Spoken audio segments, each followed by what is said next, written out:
എല്ലാം കാര്യം നടുവിൽ അപ്പുറന്ന്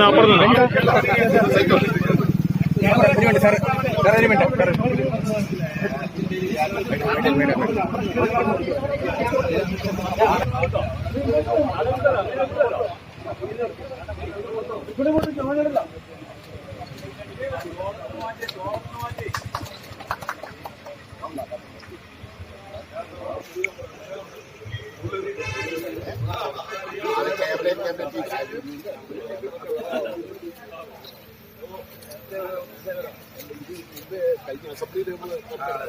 വന്നാൽ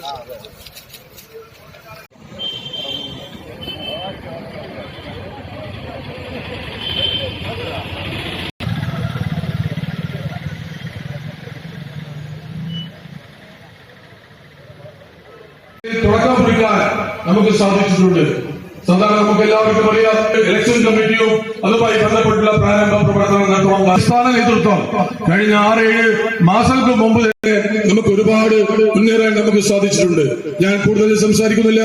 ഇന്നത്തെ ഈ ഓഫീസ് മോഡി ഗവൺമെന്റ് ഡൽഹി മുഖ്യമന്ത്രി കേജ്രിവാളിനെ അറസ്റ്റ് ചെയ്ത് ചോദ്യം ചെയ്യുന്ന സന്ദർഭമാണ്. ജനാധിപത്യത്തിന്റെ ചരിത്രത്തിൽ കേട്ടുകേഴ്വിയില്ലാത്ത നിലയിൽ ജയിലിൽ പാർപ്പിക്കുന്ന നടപടിയാണ് നമ്മൾ കാണുന്നത്. കേജ്രിവാളും ജാർഖണ്ഡ് മുഖ്യമന്ത്രി ശ്രീ സൊറനും ഇന്ത്യ മുന്നണിയോടൊപ്പം നിൽക്കുന്നത് കൊണ്ട് മാത്രമാണ് അവരെ അറസ്റ്റ് ചെയ്യുന്നതും ED ചോദ്യം ചെയ്യുന്നതും. അവരാരെങ്കിലും BJPയോടൊപ്പം പോയിരുന്നെങ്കിൽ ഒരു ചോദ്യം ചെയ്യലും ഉണ്ടാകില്ല, ഒരറസ്റ്റും ഉണ്ടാകില്ല. അവരെ കൂടെ കൂട്ടി അവർക്ക് എല്ലാവിധ സംരക്ഷണവും കൊടുത്തേനെ. BJPയോടൊപ്പം ഏത് അഴിമതിക്കാരൻ BJPയോടൊപ്പം ചേർന്നാലും അവരുടെ അഴിമതികൾ ഇല്ലാതാകുന്നു.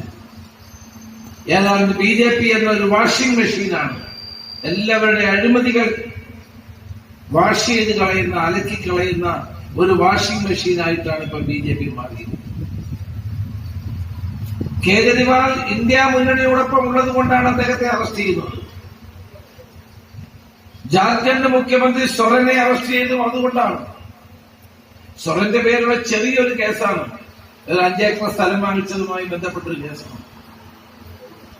നമ്മൾ ആലോചിക്കേണ്ട ഒരു കാര്യം, ജനാധിപത്യം ഇതുപോലെ തകർക്കുന്ന ഒരു ഭരണകൂടത്തെ നമുക്ക് കാണാൻ സാധ്യമല്ല. ഇങ്ങനെയാണ് പോകുന്നതെങ്കിൽ വീണ്ടും മോഡി വന്നാൽ ഇന്ത്യയിലെ ജനാധിപത്യത്തിന്റെ അവസ്ഥ എന്താവും? ഇന്ത്യയിൽ ജനാധിപത്യം പരിപൂർണമായി തകർക്കപ്പെടില്ലേ? റഷ്യയിൽ നടക്കുന്ന പുട്ടിന്റെ ഭരണം പോലെയാണ്. പുട്ടിൻ അവിടുത്തെ പ്രതിപക്ഷ നേതാവിനെ തന്നെ അദ്ദേഹം മരിച്ച വാർത്ത കഴിഞ്ഞ ദിവസം നമ്മൾ പത്രത്തിൽ വായിച്ചു. തടങ്കലിൽ പാർപ്പിച്ച അവസാനം വിഷം ശരീരത്തിൽ എന്നാണ് അദ്ദേഹം മരിക്കുന്നത്. 43 വയസ്സുള്ള റഷ്യയിലെ പ്രതിപക്ഷ നേതാവിനുണ്ടായ അനുഭവം തെരഞ്ഞെടുപ്പ് എന്ന് പറയുന്ന പ്രഹസനമാക്കുന്ന സാഹചര്യം ചൈനയിലും അതേപോലെയുള്ള തെരഞ്ഞെടുപ്പാണ് നടക്കുന്നത്. ലോകത്തെ ഏറ്റവും വലിയ ജനാധിപത്യ രാജ്യമായ ഇന്ത്യയിൽ ജനാധിപത്യം കുഴിച്ചു മൂടാൻ ഭരണഘടന പോലും മാറ്റുമെന്ന് മോഡി പറയുന്നു. നരേന്ദ്രമോദി ഗവൺമെന്റിലുള്ള ഒരു മന്ത്രി തന്നെ പറഞ്ഞു, ഞങ്ങൾ ഇനിയും അധികാരത്തിൽ വന്നാൽ ഞങ്ങൾ ഭരണഘടന മാറ്റും. ഭരണഘടന ലോകത്തെ ഏറ്റവും നല്ല ഭരണഘടനയാണ് ഇന്ത്യൻ ഭരണഘടന. വ്യക്തി സ്വാതന്ത്ര്യത്തിന് മുൻഗണന നൽകുന്ന ഒരു ഭരണഘടനയാണ് നമ്മുടെ. ആ ഭരണഘടന ഇല്ലായ്മ ചെയ്യാൻ, ആ ഭരണഘടന മാറ്റാൻ ബോധപൂർവമായ നീക്കം ഇന്ന് രാജ്യത്ത് നടന്നുകൊണ്ടിരിക്കുന്നു. മോഡി ഇനിയും വന്നാൽ ഇന്ത്യയിൽ ജനാധിപത്യം അവസാനിക്കും. RSSും BJPയും ആഗ്രഹിക്കുന്നതാണ്. ഇന്ത്യയെ ഒരു ഹിന്ദു മത രാജ്യമാക്കി മാറ്റുക, മതേതരത്വം കുഴിച്ചു മൂടുക, മതനിരപേക്ഷത ഇല്ലാതാക്കുക, രാജ്യത്തിന്റെ എല്ലാ മഹത്തായ മൂല്യങ്ങളെയും അടിച്ചമർത്തിക്കൊണ്ട് ഒരു ഏകാധിപത്യ ഭരണമായിരിക്കും ഭരണഘടന പോലും മാറ്റിക്കൊണ്ടിവിടെ ഉണ്ടാകാൻ പോകുന്നത്. അതാണ് ഏറ്റവും വലിയ അപകടകരമായ ഒരു സാഹചര്യം. കേജ്രിവാളിനെ അറസ്റ്റ് ചെയ്തതോടുകൂടി എന്ത് ഞങ്ങൾ ചെയ്യും എന്നൊരു സന്ദേശവും തന്നു. അടുത്ത തെരഞ്ഞെടുപ്പിൽ മോഡി അധികാരത്തിൽ വന്നാൽ പ്രതിപക്ഷ നേതാക്കളെ കൂട്ടത്തോടെ ജയിലിലടയ്ക്കുന്ന സാഹചര്യം വരെ വന്നാൽ അത്ഭുതപ്പെടേണ്ടിയില്ല എന്നെനിക്ക് പറയാം. ഇപ്പൊ ചാനൽ നോക്കിയാലും പത്രം നോക്കിയാലും എല്ലാം മോഡിയുടെ ഗ്യാരണ്ടിയാണ്. ഏത് ഗ്യാരണ്ടിയാണ് മോഡി നടപ്പാക്കിയത്?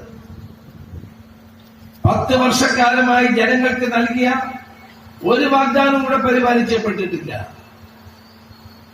1 വർഷം 2 കോടി ആളുകൾക്ക് ജോലി കൊടുക്കുമെന്ന് പറഞ്ഞു. ലോകത്തിലെ തന്നെ ഏറ്റവും കൂടുതൽ തൊഴിലില്ലാത്തവരുടെ രാജ്യമായി ഇന്ത്യ മാറി.